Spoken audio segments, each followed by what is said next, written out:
پیر نصیر الدین نصیر گولڑوی نے شان خداوندی، شان رسالت اور صحابہ کرام والے بیت اعظام کے متعلق انتہائی غیر محفوظ زبان استعمال کی ہے، اور بالخصوص بنو امیہ کی دشمنی تو اس کے اندر کوٹ کوٹ کے بھری ہوئی تھی، اور اپنی تمام مجالس و محافل کے اندر حضرت امیر معاویہ رضی اللہ تعالیٰ عنہ کے خلاف بولنا اس کا مزاج بن چکا تھا۔ آج کی اس مجلس کے اندر ہم اس کا ایک کلپ پیش کریں گے، جس کلپ کے اندر اس نے حضرت امیر معاویہ رضی اللہ تعالیٰ عنہ کی انتہائی بڑی گستاخی کی ہے۔ اس کلپ کے اندر وہ کہہ رہا ہے کہ یزید اچھا بھلا انسان تھا،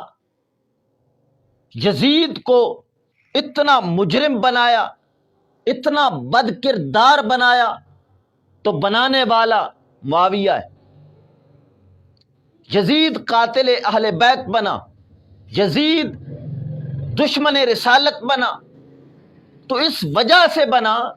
کہ حضرت امیر معاویہ کے چولہے پر اس کو درس ہی یہ ملتا تھا کہ اہل بیت کے ساتھ یہ کرنا ہے اور رسول اللہ صلی اللہ تعالی علیہ وسلم کے ساتھ یہ کرنا ہے۔ یزید اچھا بھلا تھا، یزید کو مجرم اور پاپی بنانے والا معاویہ، لہذا ان جرموں کی وجہ سے مواخذہ یزید سے پہلے حضرت امیر معاویہ سے ہوگا۔ اس کا یہ کلپ سنیے۔ جو بچہ آپ کے ساتھ اچھا ملتا ہے، اچھا بولتا ہے، آپ سے اخلاق اچھا برتتا ہے، آپ کی عزت کرتا ہے، سمجھ لیں کہ اس کے ماں باپ کے دل میں بھی آپ کی عزت ہے۔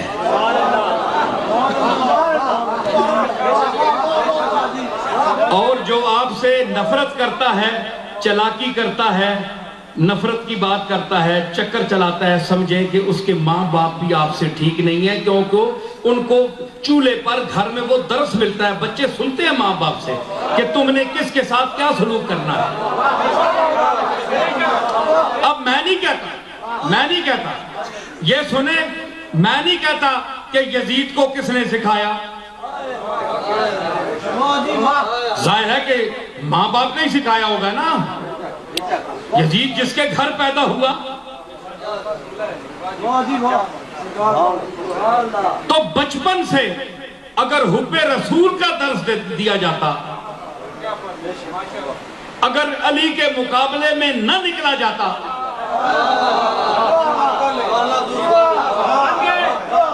اگر گستاخانہ قدم نہ اٹھایا جاتا، تو کتنی اچھی بات رہتی، اچھے بھلے بیٹے کو گستاخ بنا دی۔ یہ کلپ آپ نے سماعت فرمایا، اس کے اندر پیر نصیر الدین نصیر گولڑوی یزید کے تمام جرموں کو اپنے ایک بناوٹی اصول کے تحت حضرت امیر معاویہ رضی اللہ تعالیٰ عنہ کے کندھوں پر ڈال رہا ہے۔ یہ اس کا بنایا ہوا اصول عقلاً نقلاً دونوں اعتبار سے نادرست ہے۔ اولاً اس وجہ سے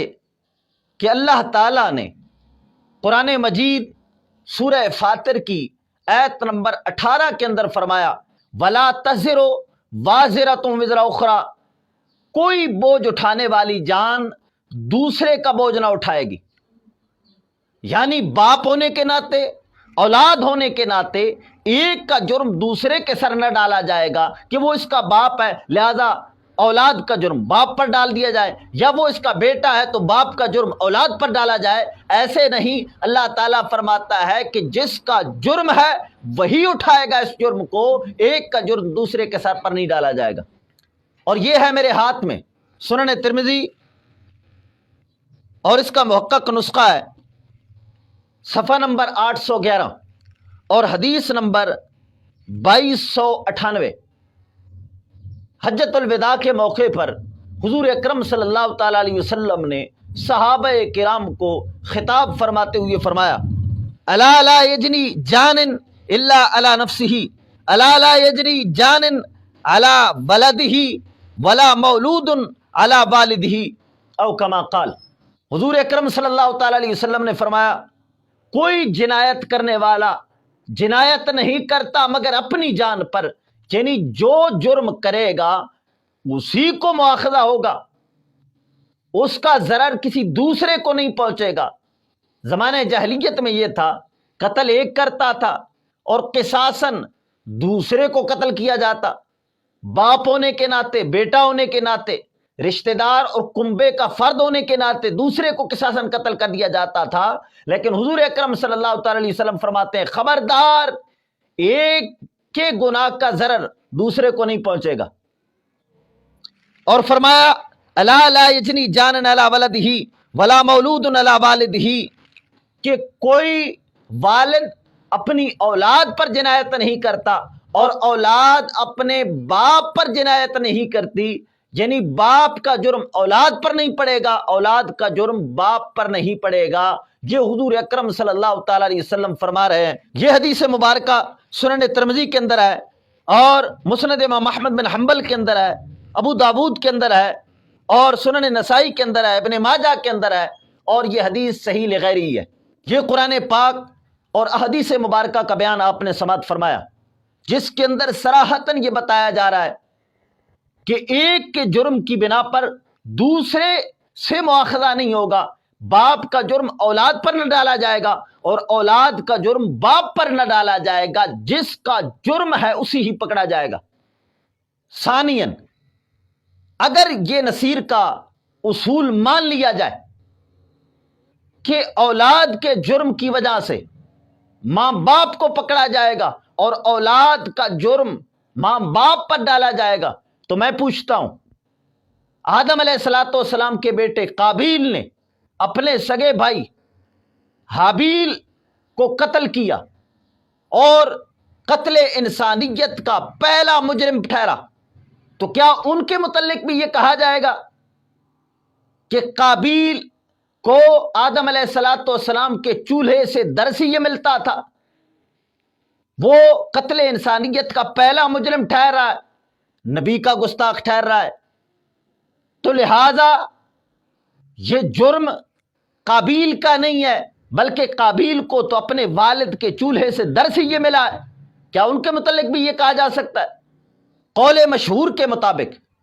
حضرت نوح علیہ السلام کا بیٹا کنعان، وہ کافر مرا، طوفان کے اندر غرق ہوا، اس نے اسلام کو قبول نہیں کیا،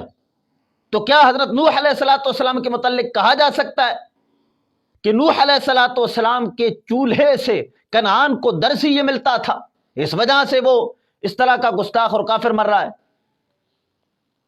چلو چھوڑیے، خود نصیر کے متعلق لے لیتے ہیں۔ پیر نصیر نے اللہ تعالی کی شان میں انتہائی گستاخانہ تمثیلات پیش کی ہیں۔ حضور اکرم صلی اللہ تعالی علیہ وسلم کو ذلیل لکھا ہے، صحابہ کرام کی گستاخیاں کی ہیں، اور حضرت امیر معاویہ رضی اللہ تعالیٰ عنہ کے متعلق تو اس کی تقریریں اور تحریریں گستاخیوں سے بری پڑی ہیں۔ یہ کتاب نام و نسب میرے ہاتھ میں ہے، اس کے اندر اس نے لکھا میں معاویہ کے پول کھولوں تو تمہارے رونگڑے کھڑے ہو جائیں، اور اس کتاب کے اندر اس نے لکھا کہ حضرت حسن پاک کو زہر دے کر قتل کرنے والا معاویہ ہے۔ یعنی اس طرح کی گستاخیاں حضرت امیر معاویہ رضی اللہ تعالیٰ عنہ کے متعلق اس نے کی ہے۔ تو کیا اب یہ کہا جا سکتا ہے